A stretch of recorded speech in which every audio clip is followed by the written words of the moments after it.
They call him Seatin, the man of legends. Hello ladies and gentlemen, and welcome to the Ungolok raid guide. In this guide I will attempt to explain the Ungolok fight, who is the first boss in the Rhen of Fate 10 man. For this fight we use the setup of one tank, two healers. You want a Purifier and either a Warden, Liberator or Chloromancer to accompany that. You'll then want one Defiler, one Oracle or Bard, and then one Archon or Archon, really doesn't matter, or Stormcon, whatever the current con spec that is hot as shit. And then you want 4 DPS. So that's a fairly standard 10-man setup. Other setups may work and probably will work, but this is the one that we found works the best for us. So anyways, on to mechanics. Now, a very important mechanic is Fatal Current. This is a red circle AoE that spawns on 2 players and will one-shot anybody hit. It is slightly bigger than it appears and cast very fast. You need to move out of it quickly or you will die and waste a combat res. He will also cast Ink Blast, which you gotta think of this like a toxic fart. Ink will come out of his ass and kill anybody behind him. So everybody should be stacked behind the boss, and the tank simply needs to turn the boss toward the raid to prevent people from dying. Once this ability has been cast, the tank just quickly wants to swing him back round so that nobody gets hit by the frontal passive AoE cleave. Another very important thing for the tank to note is that the boss will lose aggro on the tank if the tank steps out of melee range in the boss. You'll notice during the first stage, which is 100 to 30%, the boss is chained and thus stationary in the middle. If you run away from the boss, you will lose aggro and he will essentially one-shot the highest DPS. If this does happen for whatever reason, the tank needs to be very quick on taunting the boss back. Another thing you'll notice is that on a random member of the raid there will be a debuff called Venomous Barb. Now every tick of this Venomous Barb will cause it to deal even more and more damage. Now the way that you cleanse Venomous Barb is by pulling in one of the mindless spawnlings. You can see there are basically loads of ads running rampant around the side, around the outskirts of this encounter. You pull one of these in, the DPS will focus it down. Everybody wants to ensure they're within sort of 10 to 50 meters of it, and when it dies it will remove all of the stacks of Venomous Barb off your entire party, providing that they're, close to the ad.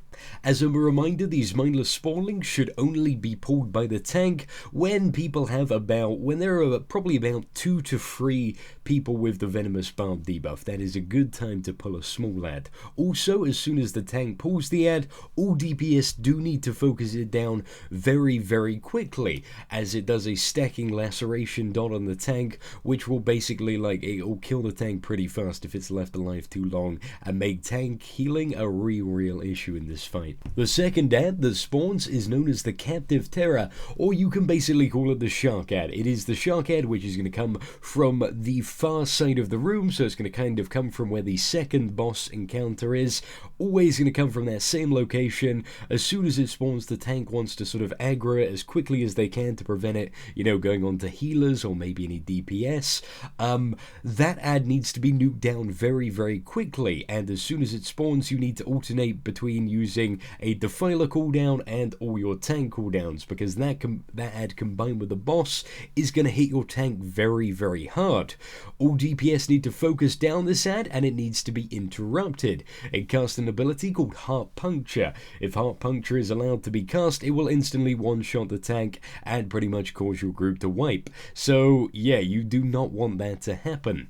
The next mechanic we're going to go on to talk about is called Building Pressure. Now the boss will emote Ungolok gathers his strength, and then he will proceed to cast Pressure Blast a grand total of 3 times.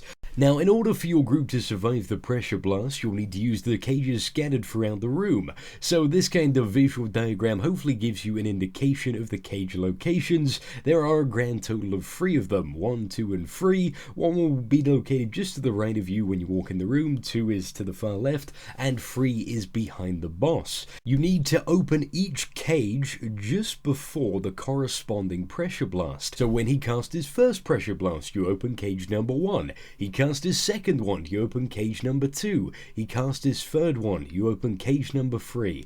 And boom, you win the game. The easiest way we have found doing this is you assign your Oracle or Bard to cage number 1, your Archon to cage number 2, and your tank to cage number 3. This does take a bit of practice, but you know, you'll eventually get around it. Now, even with the cages open, Pressure Blast still deals about 40 to 50k damage every time it goes off. If you're running with a suggested setup, you can use the Purifier cooldown Flame of Life to get every other one.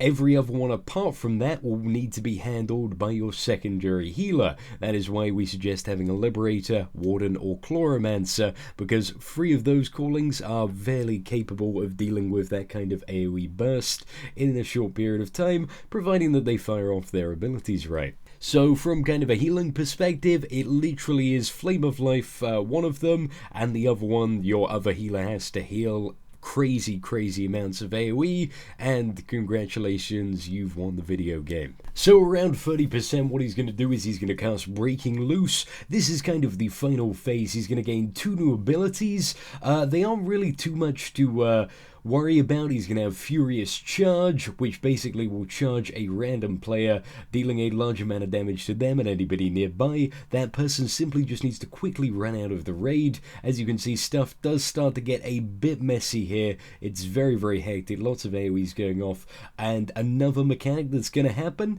is he's going to randomly like grip in a player and like chain them, which stuns them for about 2 seconds, as well as dealing about sort of 50 to 60k damage. So this combined with existing mechanics like the Venom really can just completely screw over a raid.